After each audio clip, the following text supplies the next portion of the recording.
Business analysis is not easy. It's a hard profession. We have a lot of responsibility, but we have a lot of impact too. As a business analyst, we need to know the basics of what is generative AI, what is data analysis, what is machine learning. There's going to be a lot of changes because of AI, but we can be part of that and we can help bring the good in the AI. What would you say are some of the common challenges or problems that people kind of say, oh my goodness, I'm really struggling as a business analyst? One of the biggest things that people come to me about is they have trouble getting people to be accountable for what they've committed to. For instance, we had a meeting, 6 people were in the meeting, and I realized later, whenever we left, 6 people had 6 different ideas of what we agreed to in that meeting. And people would say, I don't remember saying I would do that. So what I do is I teach them.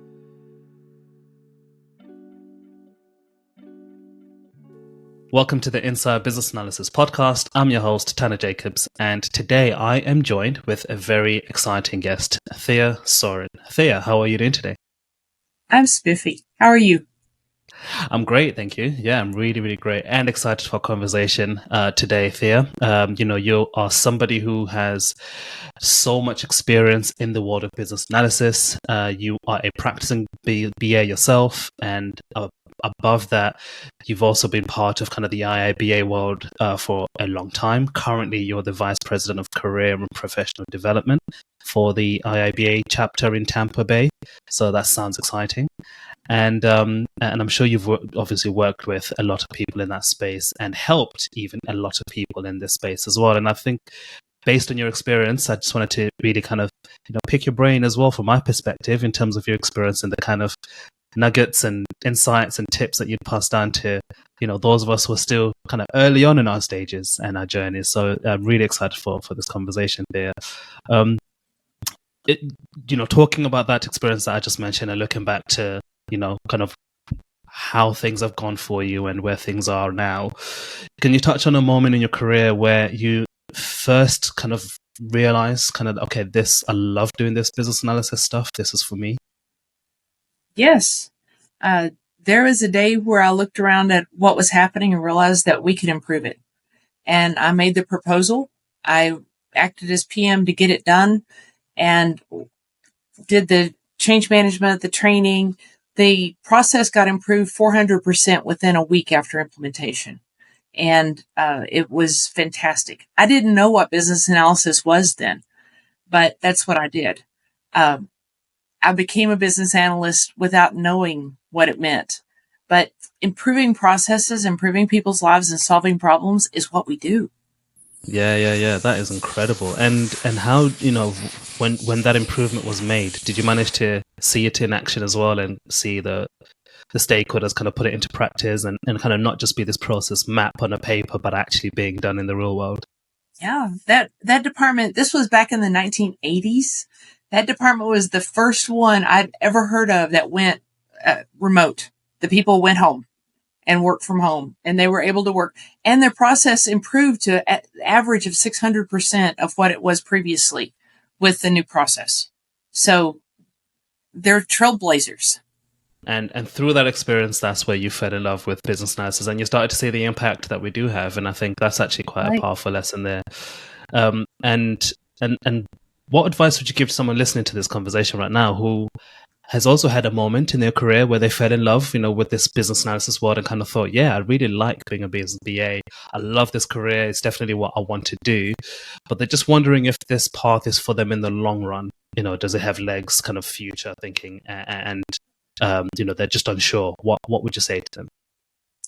Well, business analysis is not easy. It's a hard profession. We have a lot of responsibility, but we have a lot of impact too.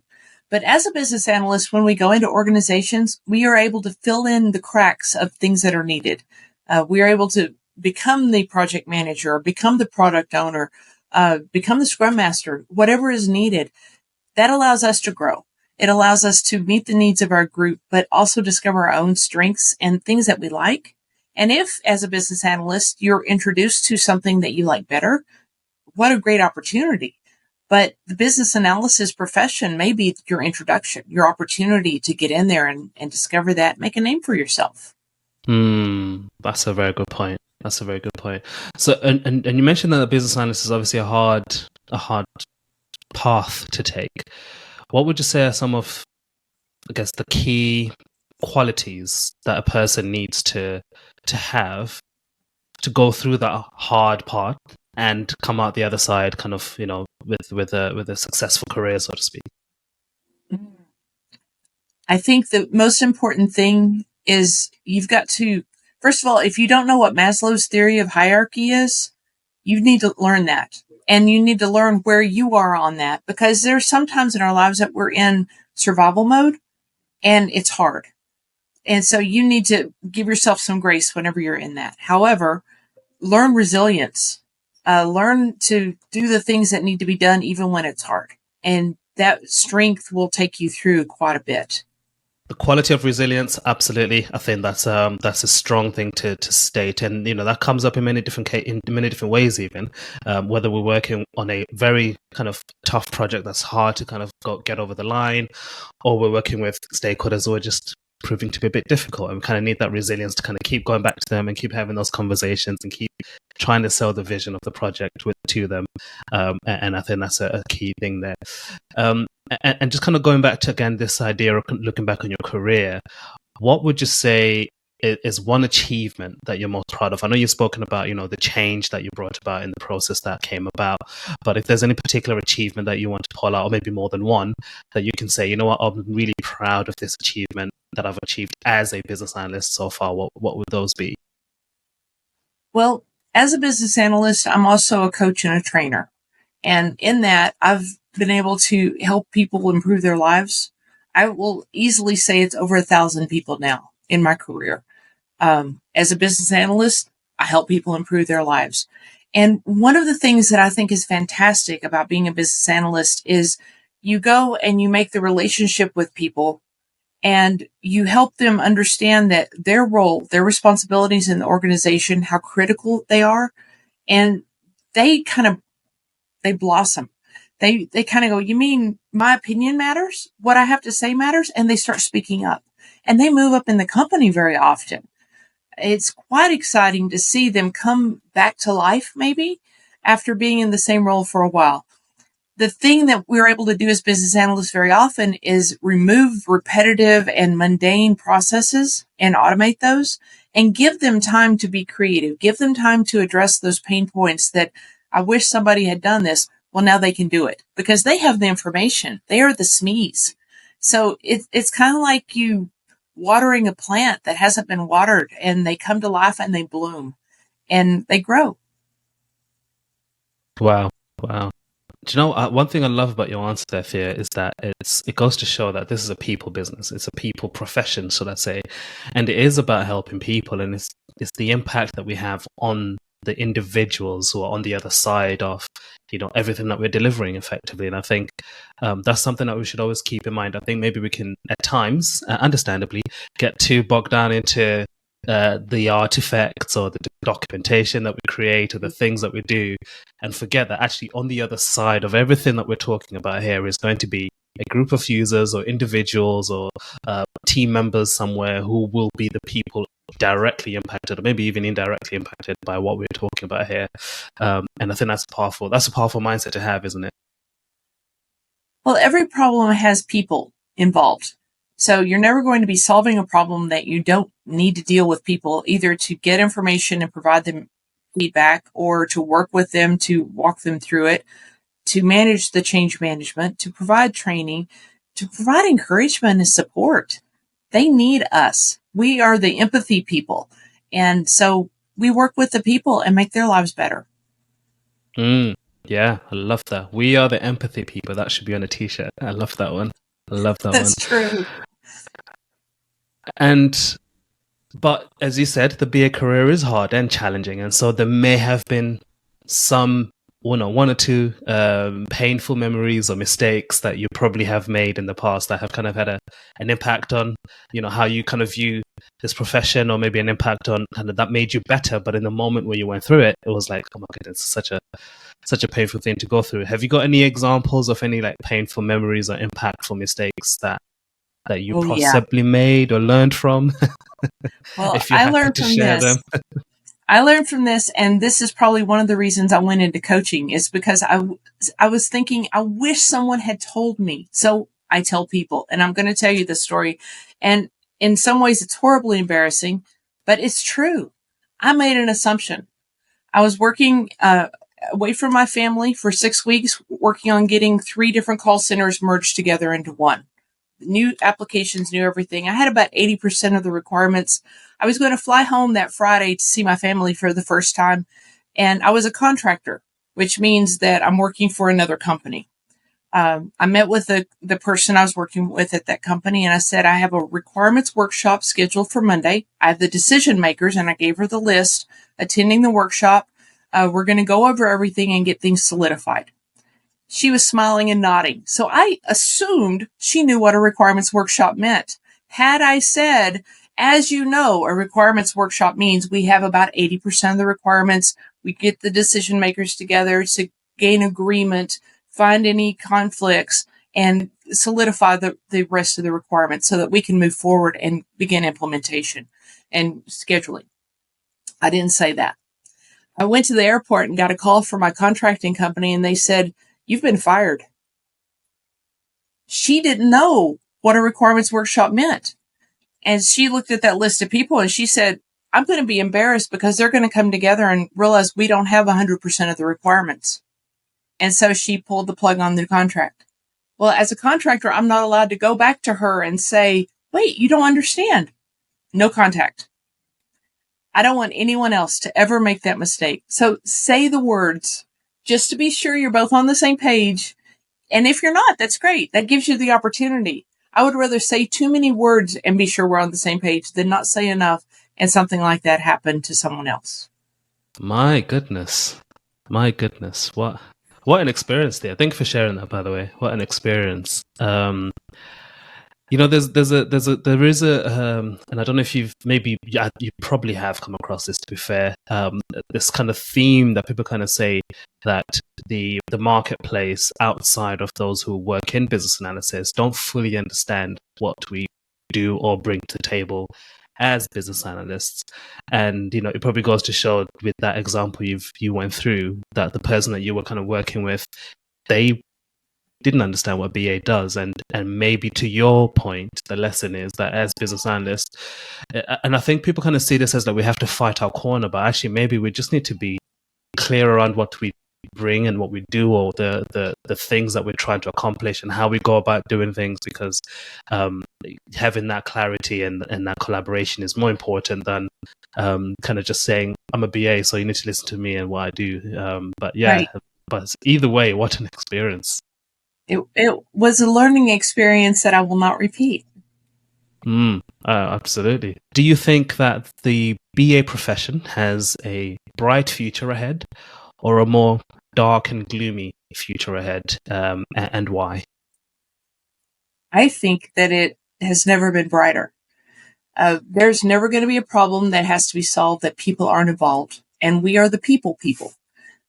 We bring the communication, we bring the clarification, we keep people focused on the goal, we work on the relationships, and we get people all working the same direction. Our ability to use empathy is something that can't be replaced by anything. People are concerned about AI. We are on the cusp of a big transformation with AI. But as business analysts, it's our job to stay on top of it. And so as a business analyst, we need to know the basics of what is generative AI, what is data analysis, what is machine learning, and then be able to talk to that so that we can be part of that transformation. There's going to be a lot of changes because of AI, but we can be part of that, and we can help bring the good in the AI for everyone. But bright future ahead for business analysts. Bright future. That's what I take. And again, it's about the focus is the problems on the other side that we're solving, and the people who are involved with that is why there's going to be a bright future. There's never going to be a shortage of problems. I've realized that. Right. And so that's really good. And so I'd imagine then that if somebody was to come to you and say, I would love to be a BA, or I'm interested to becoming a business analyst, you'd almost jump off your seat and say, you definitely should be. if they were to ask you why, what are in your mind, the top 3 reasons why you'd say this profession, this road is a good career path to choose? Well, let me start by saying there's certain personalities that make great BAs.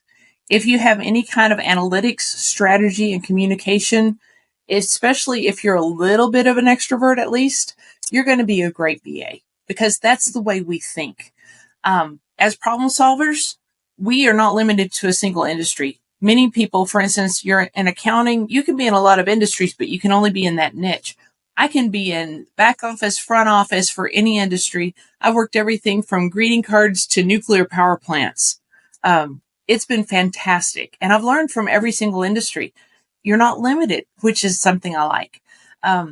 As business analysts, we're the glue that keeps projects together. We're the ones that keep the relationships built. We're the ones that watch people and say, hey, you seem a little distant lately. Is everything okay? We're the ones that kind of keep everybody focused and raise a flag if there's a concern. And then as a member of a professional organization like the IIBA or one of the others, I've got camaraderie. I've got people all over the world that share the same thing. I recently had a panel of international business analysts come to the Tampa Bay community, and we talked about what is business analysis all over the world. It's the same thing. The only difference is we were able to see where there were some countries that had some differences. For instance, New Zealand, they've got some tribal things that they've got to consider. Not something you have to consider in Ireland or London or whatever. But we're the same all over the world. So we have the camaraderie, we have the networking, we have the education opportunities. We've got chapters all over the world. We've got professional organizations that you're able to get certifications to say, I'm serious about this. I want to make myself better. And I'll stand out because I have the certification. Love that. I love that. I love that. The BA career is broad, global, and vast. That's kind of the main takeaways that I got there. And going to the IIBA chapters, you mentioned they're global, they're everywhere, they're available for people to be part of. If you could speak to someone who's listened to this, maybe they've never even heard of the IIBA chapters. They know about IIBA from getting a certification, CBAP perspective, but not necessarily the chapters. Can you maybe touch on kind of the work that you've done and also what kind of things are involved in IIBA chapters, just for people to have an insight into that? Sure. Well, I'm proud to tell you that I've recently also become president of the Tampa Bay chapter. So I'm getting to do that too. Let's see. Let me start at the top. The IIBA means International Institute of Business Analysis. People all over the world belong to it, and the chapters are in most large cities. And so if you want to go to the meetings, and if they have them in person, you get to meet people face to face. And we build relationships by common experiences. We build trust by common experiences. So meeting face to face, sharing a meal with somebody is the way to do it. So having a chapter that, you meet together once a month or something like that, you become a family. You get to have this group of people that you relate to, you can rely on, you can ask questions of. Then as a chapter, we provide educational opportunities. Tampa Bay has weekly meetings. And right now we're going through the body of knowledge for the third time. Also leading the Philippines chapter. I'm also leading the Ireland chapter in study groups for the book of knowledge, the body of knowledge. And I got to help write it. I got to help write the techniques, the underlying competencies, and the glossary. So that's quite exciting to me. The goal of going through it is to help people be prepared to take their certification test. Whether they've never been a business analyst, there is a certification for that.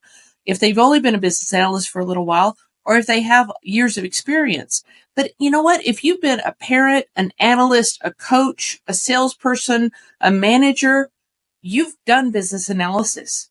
I spoke to a lady the other day. She said, I've only been a business analyst for a year. I don't think I can apply for this. And I said, well, tell me about your other job before that.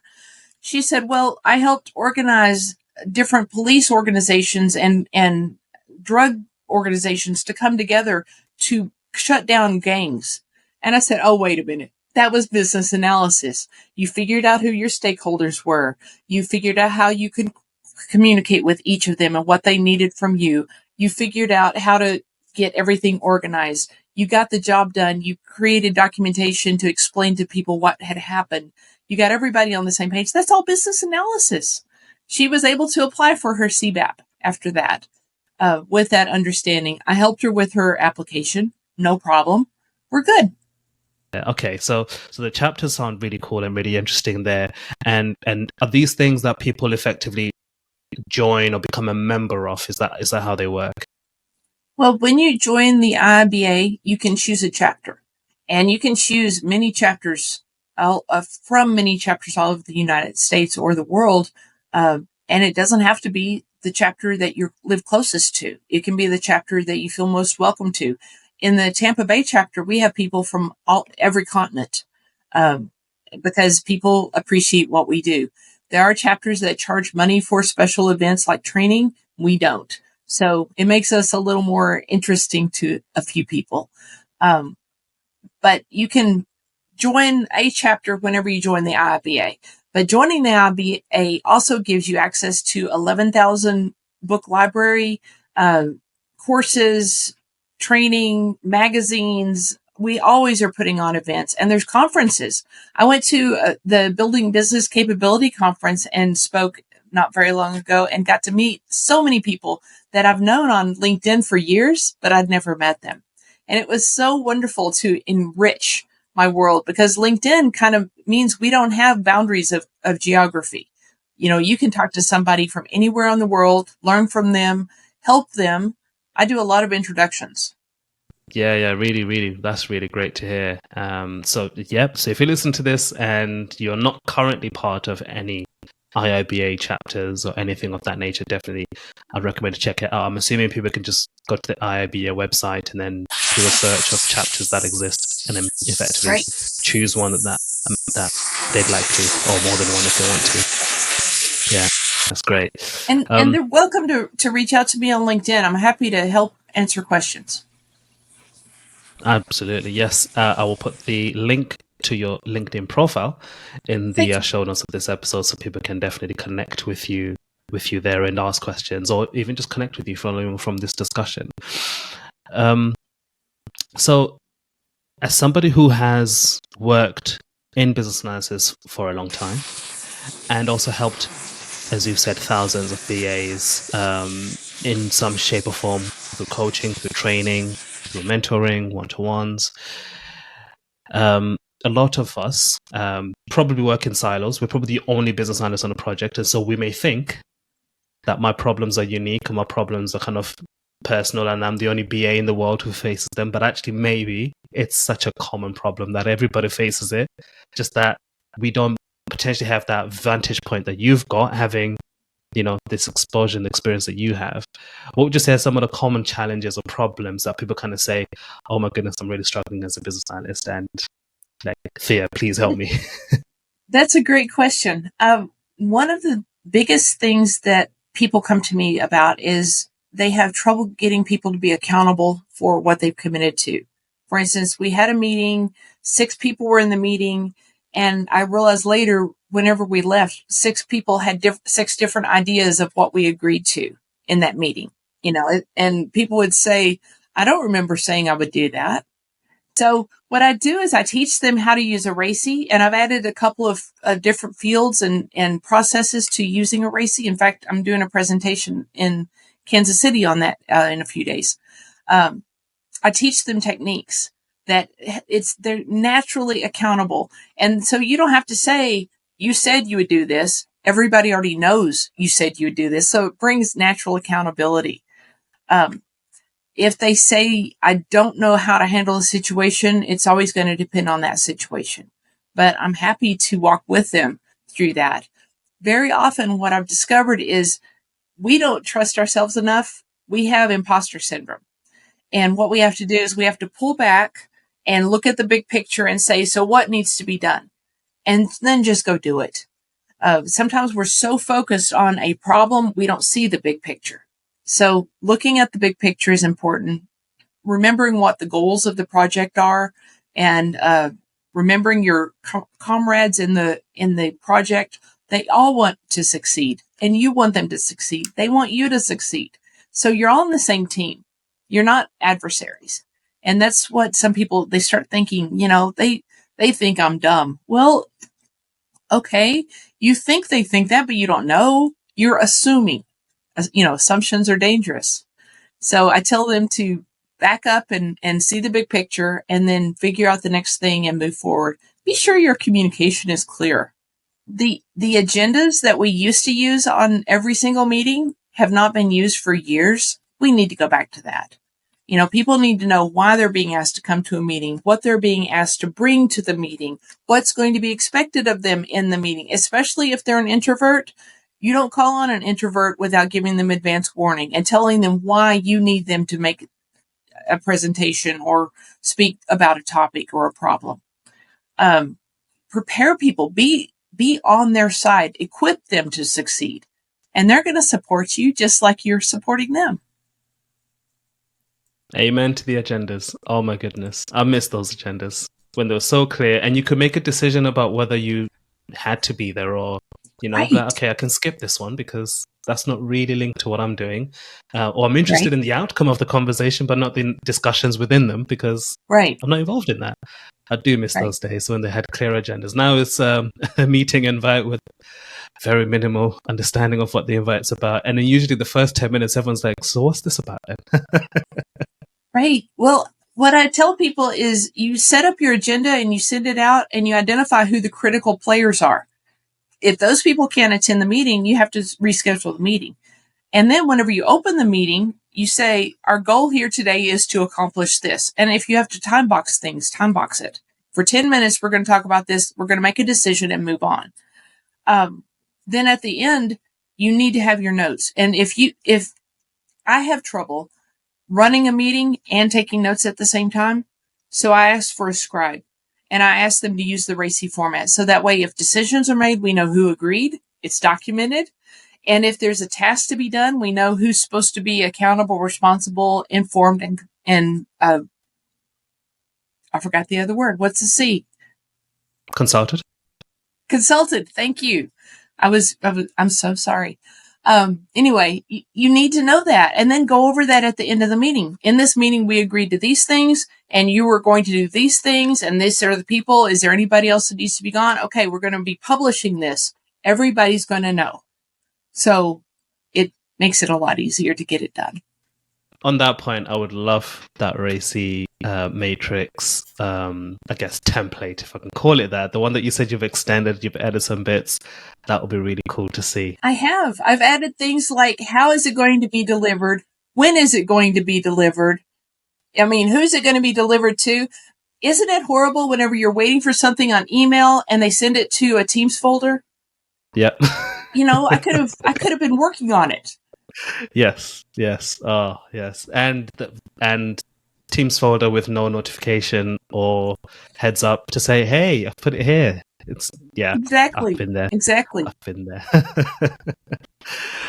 Thea, this has been such an exciting conversation with you. I really do want to thank you for coming on to this podcast and agreeing to be on to share with us your words of wisdom, your insights based on your years and years of experience, both as a business analyst, but also as somebody who's heavily involved in the IIBA side of things as well. My final question to you is, I want you to imagine that you are on a stage and you are about to speak to a room full of aspiring and practicing business analysts. Doesn't matter how many, but everybody's there to kind of listen to your message. What would your main message be? A main message is give yourself grace.